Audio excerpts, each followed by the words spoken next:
Obviously very exciting with spring football a few days around the corner. The guys have been working really hard so far this offseason, since the last time we met, right? Continue to make improvements in the weight room with strength and conditioning and speed work, and then ultimately continue to learn the schemes as we're going to get ready to implement them in spring football. But really excited. The guys have been bought in.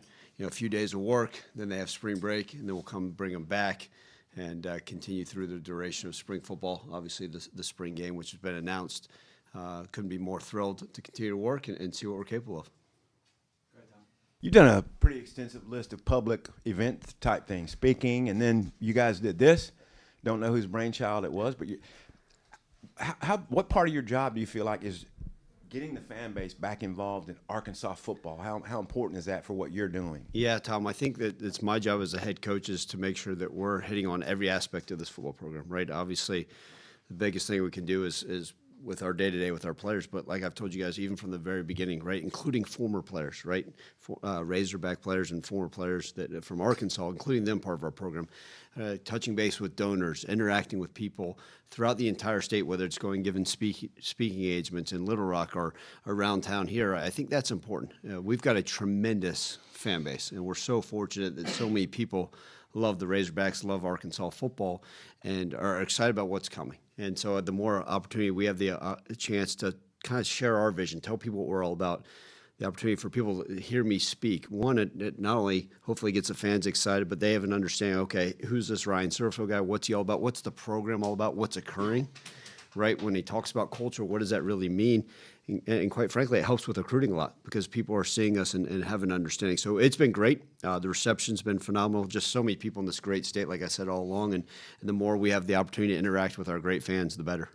I know it's a few days in before you can go full pad and all, but what's your philosophy on live tackling and how do you do the maximum during springtime? Yeah, I think spring's a great opportunity, especially as we're still trying to figure out what we have, right? Like I think we're going to continue to learn about this program and our players and our current roster. Yes, we've watched practice film from last year. Yes, we watched game film, whether they're incoming guys from high school. All those opportunities have been great, but there's nothing like seeing with our true eye. All of our coaches, our front office, having the ability to go out there and see what our guys are capable of. So we are going to maximize the live periods when we can, right? Obviously, the first two practices due to NCAA rules and compliance rules will be just in helmets. But then when we have the opportunity to go full pads, we're going to go full pads, and we will do live periods. Some questions have come up whether the quarterbacks will be live, to be determined. But I think ultimately you still need to see, can guys block, can they still tackle, who can make people miss. All those things are important. It's a physical ball game. As we get into training camp, we'll still do some live stuff, but obviously we want to be healthy and make sure we as full speed as we can be going into the first game of the season. But I still believe nothing substitutes live playing and the physical aspects of the football game. Coach, do you have any players that you can comment on be limited or out of spring balls that you know of right now? Yeah, so I will say this, we've lost Connor Smith, who is a freshman punter. He'll be out for the entirety of the spring. And then other than that, it's kind of a wait and see on some guys. We're literally having guys doing some follow-ups, checkups, guys from things from last year. We have some guys that may be limited the first week and then coming back with that extra week off of spring break that we say, okay, let's ramp them up. Kind of going back, we want to make sure guys are fully healthy, right? We have a guy or two with a soft tissue issue. Hey, let's see if it's close. Let's hold them and then bring them back so we have an idea. Last thing you want to do is a guy goes out there and it's period 3 of practice number 1 and their hamstring pulls again, and now all of a sudden you don't get a full evaluation on them. How do you feel about the tight end position? Yeah, I feel really good, right? Jaden Platt's obviously the name that a lot of people remember as a guy that returned, that played quite a bit last year. Maddox Lassiter is a guy that played a lot of special teams for us and more of that fullback role, but he'll be kind of used in that H-back tight end spot as well. Obviously, we brought in some guys I think is important. So it's a good mix of guys. And, we will utilize the tight end, whether it's, I don't know how much, if we're going to be as much 12 personnel as they have been here in the past. But if the opportunity is, and we feel like the tight ends, having multiple tight ends on the field at one time, give us an opportunity or an edge and an advantage in game playing, then we'll do so. But most of the time, right, I can't sit here and say 100% of the time, but 99% of the time, we're always going to have one tight end on the field. But been pleased with their progress. I think they like the scheme, how it's being implemented, and the way they'll be showcased, not just as blockers, not just as wide receivers, not just lined up on the ball, off the ball, the different things we can do with them. Hey, Coach, specifically on a couple of wide receivers that had longer-term injuries, Ismail CC, Jalen Brown, Monte Harrison, those guys back full? Or? Yeah, so CC will be back full. He's done a great job with his recovery from his injury last year. Monty is a guy we're going to continue to monitor. It could very easily, Trey, be 2 weeks from now, he's full go. Just kind of one of those things. Obviously, we know his age, and we're going to be smart with him as we implement him back in. And then Jalen Brown has done a remarkable job in his recovery. One of those deals, obviously, with his injury. Again, it's not only our athletic trainers who have done a fantastic job and the doctors talking to them, the strength coaches, but our entire staff. Hey, does that look natural? Does that look normal? How are you feeling, Jalen, as we progress you back in? But in a limited role, he certainly will be out there. Obviously, the most important thing is who takes the first snap August 5th, but I think a lot of people are curious because you have quarterbacks from different backgrounds. You got Fuller, who has 20 games of experience. AJ comes with you from Memphis. He's been in the system. KJ was here last year. Who takes the first snap? Yeah, I think they went out to dinner last night. We may just flip a coin for spring practice number one. They're all capable, and I meant that when I said this last time I met with you guys. Like, the cupboard's not bare. We feel really confident in all those guys that go out there and be starters and quarterbacks for the Arkansas Razorbacks and still feel that way. And so we'll see. I don't know. I get it, right? Y'all have a job to do. You're going to go out there and judge he took that first snap over there, and this guy – I don't mean a darn thing. I'll call it what it is. If we come out and you ask me post practice, hey, why was this? Who won the coin toss? But that'll be it, truly, because it's an open competition. We are going to overanalyze it. I'm curious about how you operate practice, how it's evolved over the years. Are you a music guy, no music, fast pace? How do you like to do it? For sure. I think, which I'm excited for you guys to be able to kind of get a chance, first glance, of what this will look like, at least spring. And the spring will have a little bit of carryover to what we're going to do in training camp, carry over to what we do in the season. And so, I think the biggest thing is get them out there, kind of pro style, do some walkthrough stuff, pre-practice, get them loose, but just also from a mental aspect, some of the stuff we just got done meeting with them on. All right, then we'll go to stretch and then kind of open it up. Normally, we'll open up practice with some type of special teams drill, right? Like a skill or something like that, but throwing special teams right into that realm of it, right? And maybe it's on a punt protection deal, maybe it's a scheme, but generally it's an actual drill that gets them going, usually some type of competition, right? Listen, we're dealing with 18 to 24-year-olds. Sometimes we just put the ball down and say, let's go compete and let's do these things. It ramps up the energy of practice. But we'll have music. The music choice, you can't always give me credit or blame me, okay, if the music isn't up to your liking. But it'll be a variety, and sometimes I'll just say, no, screw this, change that song, or turn the damn thing off. But no, we'll have a little bit of music. It won't be blaring. I don't need our Fayetteville neighbors complaining about the choice of music or the how loud it is. But we bounce around, we move around. I think one of the things you're going to see is that on average, generally at practice, I used to wear one of those Nike watches. We'll see if I wear one now. But I'm myself, and I'm not very fast, and no one's ever called me an athlete, but I probably put on about 5 miles just running back and forth like a wild man, just trying to get, hey, I'm with the DBs now. No, let me go be with the offensive line now. Hey, got to go handle the quarterbacks now. I may see something over there. It's across the field, and it looks like I'm trying to run as fast as I can, going to tell a wide receiver something. And then, but our coaches are the same. I told our coaches this morning, I want them coaching hard. I want them being demanding. I want them being detailed. But also, when something great happens, let's celebrate it. Let's enjoy that stuff. But if something that's not to our standard, right, if it's not the right ball security, if guys are loafing, man, it needs to be fixed immediately. And we're going to make as many corrections as we can in the flow of practice. We don't want to always stop and say, okay, let's slow things down. But hopefully there's a good flow to it. Obviously, that first practice of a new tenure, spring practice number one, there's going to be some organized chaos and some things that we're going to immediately say, hey, I'm going to have to tell a coach or a equipment manager or a video guy, hey, we need this over here. This should have been on this hash, and organize it to the best of our ability. But I think people are going to say, okay, wow, there's a little bit of a flow to this thing, more of the team periods towards the back end of practice like a lot of teams do, but and then adding in situations throughout all of spring football.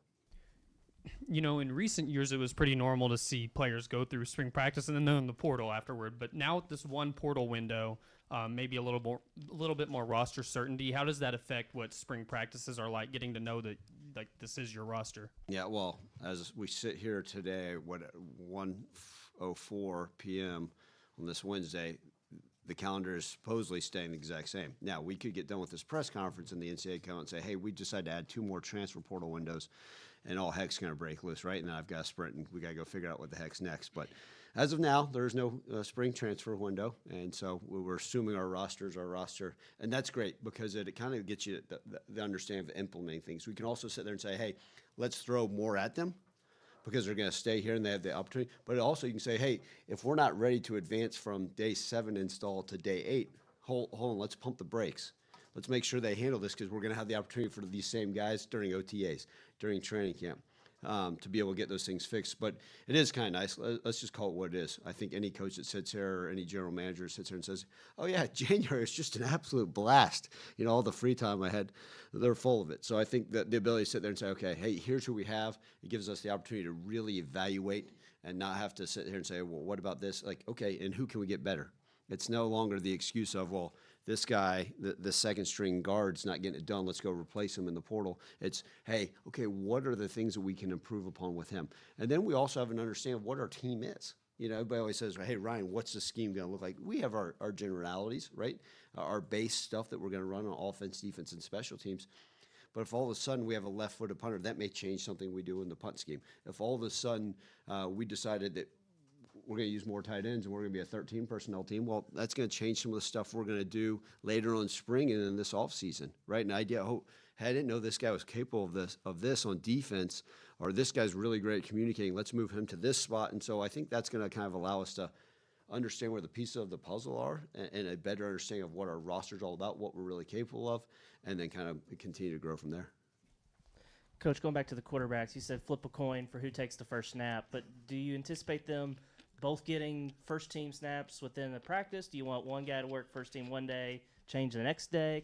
What's the plan on that? For sure. And I think as we're continuing to discuss that, I think that the reality is we have 3 guys we feel are going to get first-team reps and kind of go from there, you know, with obviously KJ and AJ. That makes it easy, right, with the syllables until we screw it up. We'll be getting the majority of the first-team reps, and it literally may be, okay, hey, today you'll get the first ones, then you'll get the first ones tomorrow, and then kind of that rotation. It may even be, hey, today you get the first ones with 7-on-7, and then you get the first ones with team, and then kind of constantly rotating. We want everybody to get the fair shot, but I think the more you can throw them in, you obviously want guys to get into a rhythm, but that's, right, college football, I think part of it is, okay, even if you're just getting them all with 7-on-7, that's not going to be a huge change if you go with the second team or that next group. And again, reality, right, like, I don't know what that even looks like. I don't know who our starting right tackle is. So the guy that we may be sitting here saying, is he going with the ones? Is that really the ones, right? And what does that look like ultimately? So every spot's wide open, and we're going to practice and plan accordingly. And I know he's not going to be here until the summer, but you did have a kind of a unique addition in Hank Hendricks being a reclassification guy. Have you ever had a guy reclass like that, and kind of how did that come about? Yeah, listen, excited about Hank. We can now talk about him. He's officially signed. Excited about him. You know, that was one of those things I have not had those. We've had that people have talked about a guy reclassifying, and usually that happens sometime in December. Obviously, you guys know that Hank's father's on our staff. We had zero discussions about his son reclassifying. We actually, as a staff, never once talked about it. It was not even a thing that brought about. He's a young man that's had a lot of success, obviously, and a very, very talented player in high school. And he understood he's way ahead on his academics and just kind of felt like, hey, the next step for him would be to reclassify and then go from there. But we had never once broached that topic with him or his father. In fact, it was approached to me. And I said, let's just make sure we're going through all the right steps. And that was from every single person in our organization, from Guy Crowley to Tim Cramsey to Ryan Silverfield. It was never once other than, hey, let's just if this is something that you and your family feel like you want to do, we'll support it. And we would take you and bring you as part of our football program if it's something you want to do. And then as it came up, it made complete sense for us to bring him on. And he's a young man that's got continued huge growth potential, but we're excited about his future. You talked last time about how you expect QB battle to go all the way up to first game potentially, but as far as, regardless of who runs out with what team, what do you feel like KJ and AJ specifically need to show you over this next month or so? Yeah, I think at every one of those players of that position, let's just start with the quarterback in general, because I think I could say to him, well, hey, this guy needs to work on maybe better deep ball. This guy needs to work on touch pass. But so much of that is just kind of what we've seen, that they're kind of throwing the ball and some of the stuff from their previous film. And so now that we're actually getting into real football, there'll be so many of those actual specifics. Hey, this guy needs to open up his hip more on this, the intermediate concepts, hey, the screen game, whatever that looks like. But I think with all the quarterbacks is who can communicate the best, who can put us in the best situation to run an effective and efficient offense, right? It's great if a guy's got a rocket arm, right? We always say, oh, he's got the best arm. That's great, but if they can't put us in the right protection, if they can't communicate, if they can't be a leader, right? I don't care if they're running with a third-team offense. If they can't lead that group and command that group to do what they need to as an effective offense, it doesn't matter. And we're going to have situations, right? We're going to do 2-minute situations before the end of a game, right? Hey, a minute 36, one timeout. Who can take control of that? That doesn't mean they're always going to win the drill. It doesn't always mean they're going to have the highest completion percentage. It's not like a kicker you just have, well, this guy was 80%, so that's going to be our guy. I think so much of that has to be judged with what they want. But we want to see those guys step up in a leadership role. We want to see those guys take great command of what we're trying to do offensively and put us in the best situations, even on a run play that may need to be checked or killed to a different thing, that they're putting us in the best situation to have success. Coach Cramsey called this a big fact-finding spring when he was up here last time. What do you feel like are the biggest things you need to learn about your team overall? We've talked a lot about QBs, but are there any specific positions you really feel like you need to hone in on over the next month or so? And that's the one thing I wish I could sit here and say, yeah, it's just this position. There's a fact-finding for every single person in our organization. And you guys are going to hear me often talk about it, right? It's not just the quarterback position, right? Like I'm excited to see what our coaches are capable of, right? Yes, I've worked with some of them and all those things, but I think for every single one of us as an organization, right, I'll call it 200 people, right? This is going to be a great opportunity to kind of see, okay, now stuff's for real. This is no longer a Wednesday afternoon in a 72-degree environment. What's it going to look like? I'm going to put every single person in our organization, including myself, in a stressful situation, in an opportunity that's going to be put everybody in a little bit of uncomfortable feeling, and seeing how they do and seeing how they thrive. And that goes with every single one of our coaches, our staff, myself included, and every player. So there's going to be fact-finding for every single person in the organization, which I'm thrilled about because I cannot wait. Every single day is going to have its own process. But right after that spring game, we're all going to have a better understanding of what each person or organization, their weaknesses and their strengths. Because sometimes everybody always, what do they need to work on? What are their strengths and how can we build off of those as well? And so very optimistic about where we can go and how this is going to grow. And then with every position, right, within itself, what are we capable of doing here? What does this look like? How do we need to get this thing? But I'll say this, right? Can we continue to be really good at the controllables this spring? All the things that we can control as we go out there. Are there daily improvements, right? And sometimes it's incremental. One player may improve 1%. One unit may improve 10% over 10 practices. But are we making, is everybody in our program giving the best version of themselves every single day? And then are we making those daily improvements throughout this process? Yeah, speaking of, speaking of just, what you want to see, I'm curious, the offensive and the defensive lines there, coming into the spring, what are you hoping to learn about the trenches? Yeah, I hope the biggest thing we can take away is it's a bunch of physical guys, right? That's the number one thing I want. I think the fundamentals obviously have to be on point. I think over time, with all the different things everybody wants to get cute and schematics, you lose the basic fundamentals in the trenches, right? And so, I want our D-line to be the most fundamentally sound in the country, right? Great with their hands, great timing on their get-offs. I don't know if we're going to be the most physically imposing, the fastest. I don't know that. But I want them to come off with a demeanor, right, that people say, holy cow, and no different than the offensive line. So I want our trenches, when we leave this thing, saying, we got a bunch of tough asses. We got a bunch of guys that are willing to fight you every single play. On the O-line and the D-line, guys that love ball, that are coming out swinging with the right mindset and the right approach. And kind of one of these deals, I want every day that they're taking it, other than those helmet practices, it's a true battle and the mindset to dominate their opponent. And so I think that's the biggest thing. And then, okay, hey, what does it look like? Can these guys affect the quarterback on third down without having to blitz? That's something we'll learn about our defense line. Hey, can the O-line, what kind of schemes can we run? Are we just going to be a wide zone team, a true outside zone team? Or are we ability to run gap schemes? And so I think there's just so many of those things. But on the basis, a macro level view, right? A bunch of tough guys that are going out there and fighting their tails off every day that are willing to impose their will. And before the week break hits, what are kind of your top priorities for first week? Yeah. I think the biggest thing is what you want to see is we don't want – listen, it's our job as coaches to make sure the effort's there, right? It's our job to make sure that they're getting lined up. But there should be a drastic improvement from day one, right? Just guys understanding, hey, this is where we stretch. This is where this drill is. This is what from day one to day two, right? And then the speed of the game should pick up. And then that third practice with it being full pads and some live aspects of it, like, okay, right, you're going to be able to tell really quickly who doesn't mind the physical aspect of the game. And so I think we're just going to learn a lot, even those first three, like, hey, who can make those improvements, who can play faster, because the speed from practice 1 to practice 2 should increase immediately, right? Just because of a knowing, a comfort level. There's going to be a lot of angst for every single person out there, right? I even have coaches like studying their roadmap of like, okay, where's this drill supposed to be? Where am I? Okay, I got this much time.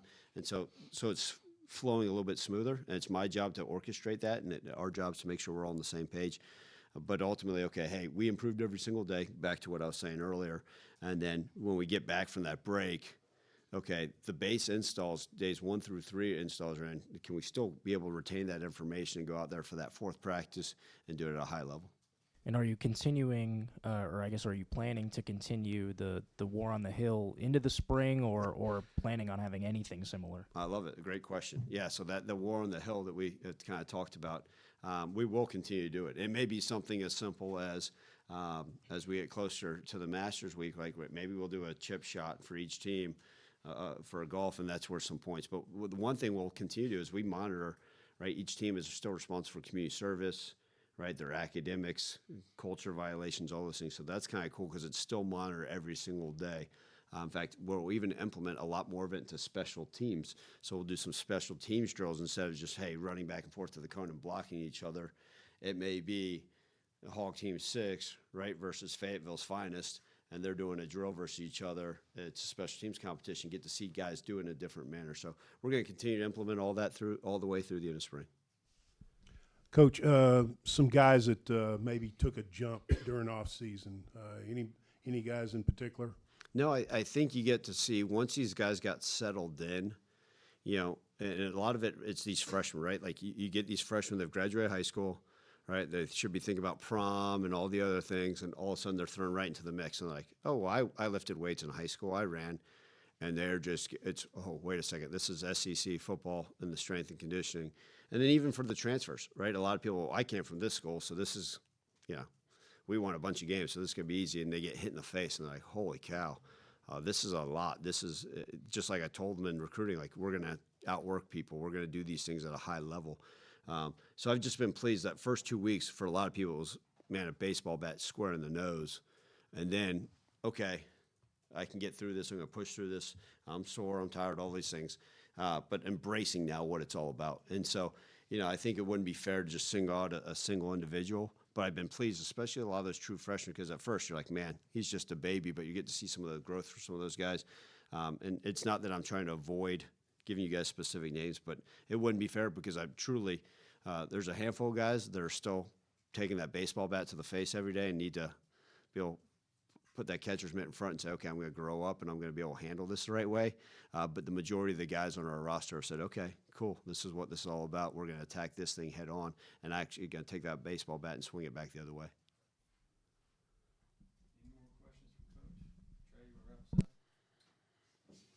us up? We asked you a little bit about the offensive line last time. You talked about shuffling some guys around. I'm curious how things might start out. Like a guy like Malachi Breland, he played left guard for you last year. Is he a guard for sure? You consider working him at tackle any? Yeah, Trey, I think we are going to shuffle throughout spring, but like initially, Kavion Broussard, we're going to probably start right there at left tackle. Okay, Malachi Breland probably right there at left guard. Again, all these guys with the ability to compete. Right, Kittler is probably going to stay primarily at center. Right, Cash Courtney, a young guy that we've talked about all along, like probably a center, but also the ability to play some of the guard spots based off of how those guys do. Right, we know Kobe obviously has been a starting right guard in this conference. Probably going to leave him there initially. That doesn't mean does he get kicked out to right tackle a couple times? Do we have to move him to left guard based off of the growth of some other people that may step up? We bought in Big Grant from Louisiana Lafayette. Like, does he solidify that right tackle spot? But the ability to move those guys, but initially day one, they're going to start in their primary spots. You can never have enough guys that can snap as well. We got to make sure throughout this spring that we're rotating some guys. You may look in there and you may say, oh, I didn't know that guy was a center, but maybe the opportunity just because you can never want to go into a game with not enough guys that can do that. I know you said you didn't want to single guys out, but I was curious about, I assume you guys have done some testing and maxing and stuff. I was curious if there was any numbers that jumped out to you. You know, everybody always, we track the GPS, we do all those things. We actually have not gone to the maxes on any of the stuff, whether it's squat max, bench max right now, because of soft tissue leading into spring break, leading into spring ball. And so we're going to be smart with that. We'll do some more of that really middle of the summer, right, when we get them back and we've got them on the 6-week plan, and then before maybe the July 4th break, kind of what that looks like, and then kind of get them geared back up for training camp. Let's say the GPS was fine, nothing earth-shattering. We got some speed, which is great. I think what we're going to see is guys that are going to continue to make the strength gains, their speed's going to go up. And sometimes people are like, well, how can a 185-pound receiver that now all of a sudden weighs 190 get faster? Well, that's strength, right? And I think that's all part of it as we get to see that growth with what they're doing in the weight room. I know, right, sometimes a lot of you guys have questions on the weights of guys and stuff like that. We're giving certain guys goal weights. We're giving those the opportunity to kind of see where they can match. We've added another nutritionist within our department that can be monitored. So all those things are going hand in hand within the weight room with what they're doing on and off the field. How big is it for you, Coach, to have recruits come to practice and watch them and watch the practices, maybe see their future coach or something out there working? How big, I know a lot of kids have said they're going to be here next few weeks. Talk about how big that is for the program. Yeah, Otis, I think it's great. As you guys know, right, we want as many recruits that we're interested in to show up, right? And we invited, I think Brad Cook, you guys, we made the announcement, obviously, that we officially added him, right? I think he's reached out to every coach in the state and saying, come watch practice, send them our practice calendar, like, come yourself, bring your players. And I think that open invitation is pretty darn nice for these high school coaches. Come sit in our meetings, be a part of this thing. And then to have the recruits out there, I think it's great because we can sit here on a Saturday and a junior day and I can, hey, this is what all in means. Here's our beautiful facility. Here's your academic presentation. Here's where we eat lunch. That's great. But nothing tells you more about our program than going out there and watching those coaches coach, watching them teach a meeting, watching them coach a guy in the details of it, holding them accountable, celebrating. You get to see the true aspect of a football program when you get to go out there and watch them for 2 hours, what they're all about. So the more our recruits get to see us in action, I actually think it's going to be a great selling point for us. Everybody in the SEC has nice facilities. Everybody's got these great things. But, man, hopefully the way our guys coach, the details of it, these young men that come watch us say, I want to be a part of that. That's going to help me in my development. Coach, I wanted to ask you about Chris Marshall. Just curious what kind of due diligence that y'all did to make sure he would fit the culture that you're trying to build here, and then also just how has he fit in so far, and what does he bring to the table? Yeah, no, I mean, listen, just like with every guy, you do your background, you call around, call the coaches, you're opening up everything you can to figure out about this person's past, good or bad, right? And Chris, we certainly, let's call it what it is, we did our due diligence, we called around. And a lot of it is just sitting with a young man face to face, like I've told you I've done with every single recruit, whether it's a high school kid or transfer, and sitting them face to face and say, listen, let's talk about your past. And maybe it's Tim Tebow telling you about, all the children he saved. You're like, oh, that's great. And maybe it's another man that may have not had a perfect past. And let's just say, not every 17 to 22-year-old has had a perfect past, but some guys that can learn from it. As long as they can sit here and say, hey, I've made mistakes in my past. I understand I can own it. I know what I need to do in order to improve myself. And this goes for any individual, not just Chris, any person we've dealt with, right? Hey, I'm willing to take the steps in the right direction. I'm willing to be held accountable. I'm going to do what exactly we need and you need from me as an individual in order for us to have success in this program. And I think that's important because if a young man sits there and says, well, again, not just Chris, any individual, and is not sure that they can own up to things that have gone on in the past, probably not somebody we want a part of our culture. And so that's important, right? Being able to hold their feet to the fire and say, listen, no. You told me we could hold you accountable. You told me your goals, and you told our coaches we could help you achieve your goals no matter what it looks like. And sometimes it's not pretty, right? I can't sit here and tell you every day I'm giving guys hugs and telling them I love them and pats on the back and, telling them how much I care about them. Yeah, we do those things. We tell our players we love them, but sometimes there's some words that come out of our mouth. Sometimes it's a little bit more gruff and not so sweet and sensitive. But they get it and they understand, hey, this is what this is all about. And so whatever the heck it takes in order for us to be successful as individuals and as a program, we're all in.